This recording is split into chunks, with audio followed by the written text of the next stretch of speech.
Good morning everyone. I am Dr. Pravalita, consultant dermatologist and cosmetologist, presently practicing in Bhimavaram in my own clinic, Dr. Pravalita Skin, Hair and Cosmetic Clinic. Today I am here to discuss about urticaria and its triggers. This will help you to know the disease better and to help its prevention and to cause easy remission by removing of the triggers. Coming to overview about urticaria. Urticaria is one of the most common disease that we see in our dermatological clinics. Most of us would have experienced this urticaria one or the other time in our lives. It nearly affects 20% of the people at some of the time in their lives. The common symptoms that we see in urticaria are raised red colored lesions or itchy red bumps which subside within few minutes or few hours. Most of them subside within 24 hours, but in some cases it may even persist more than 24 hours. And these lesions disappear and reappear at the other side or on the same side. And these are mainly blanchable lesions, that is, when we apply pressure on these lesions, they turn out to be white. Coming to the other less common symptoms that we see in urticaria are puffiness of the eyes, lips and even genitals. In some cases and in rare cases, it might even present with difficulty in swallowing, difficulty in breathing and even diarrhea and vomitings.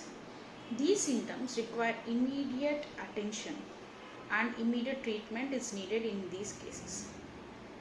Coming to the urticaria types, these are again classified into acute and chronic.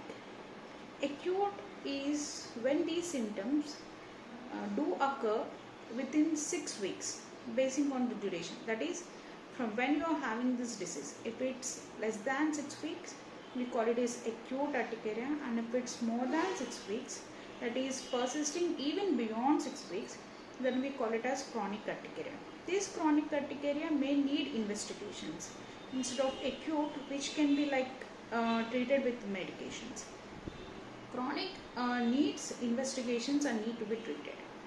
Coming to the triggers which can cause urticaria, like the most common trigger that we commonly see, or the most common trigger that can be eliminated is infections.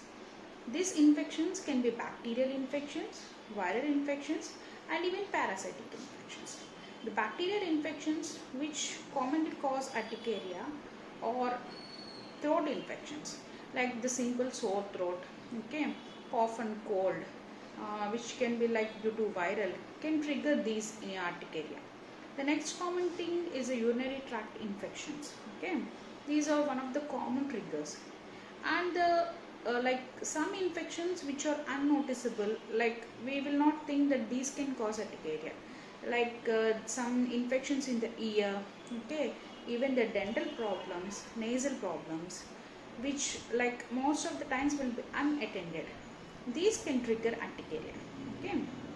The parasitic infections which cause this are scabies, which is commonly seen in children, which spreads to one another these cases. This is scabies which can be present with urticaria, and even in case of what we call pinworm infections in the children. This can also cause urticaria. The other common infections that we see, or even the gastritis causing H. pylori, can trigger this urticaria.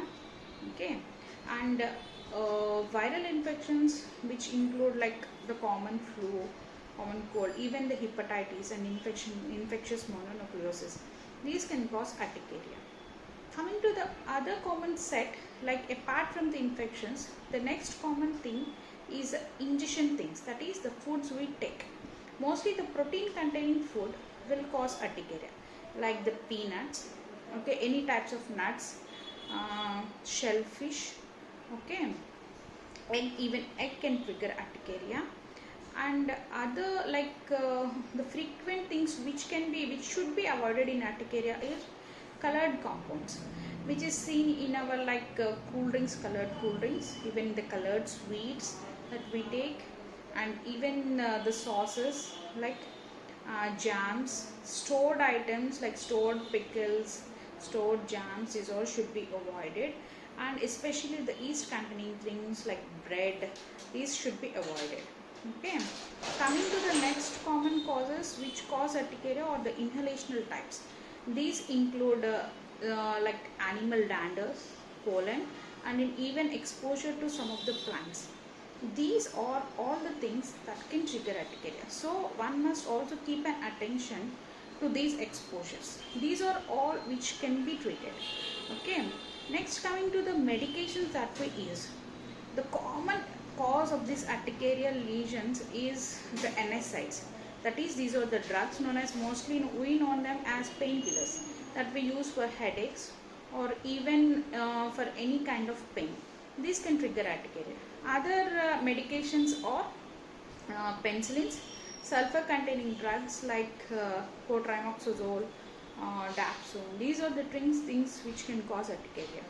Aspirin and even anticonvulsants like the drugs which we use in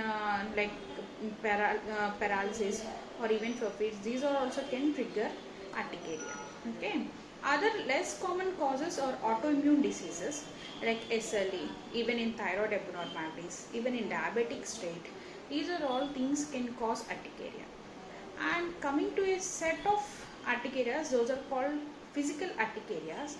These urticarias are something which occur in reaction to some of the physical stimuli like exercise, cold, exercise, cold, and even pressure. Some urticarias will be caused even by scratching or rubbing the skin. This is so common. Like in few of the individuals, it is known as the common thing that they see. This is known as dermographism. And next, these occur when there is excessive scratching and rubbing of the skin. Next thing is cold urticaria. When the person is generally exposed to cold temperatures, like during the rewarming process, they can develop severe urticaria.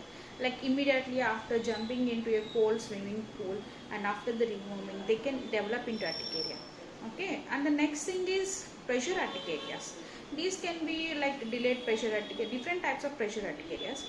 But the common pressure urticarias are at the frictional points or where there is much pressure, like where we like tightly tie our clothes, or in case of children after returning from their school, after wearing long hours of bags, they after taking out the bag they experience this type of urticarias. These are called pressure urticarias. These are the triggers which can be removed. And next thing is cholinergic urticaria. Like this occurs when there is cholinergic stimulus, that is when there is any kind of stress, anxiety, and even after vigorous exercise. This can cause urticaria. Okay, these are some of the physical urticarias. And rare urticarias like solar urticaria, which occurs with exposure to the sun. Even a little amount of exposure to the sun can trigger these urticarias. So I am giving a brief about these triggers so that one can understand this and remove these triggers. Okay, and do consult your dermatologist for the immediate taking care of these symptoms, so that it can be relieved easily without entering into remission phase. Thank you.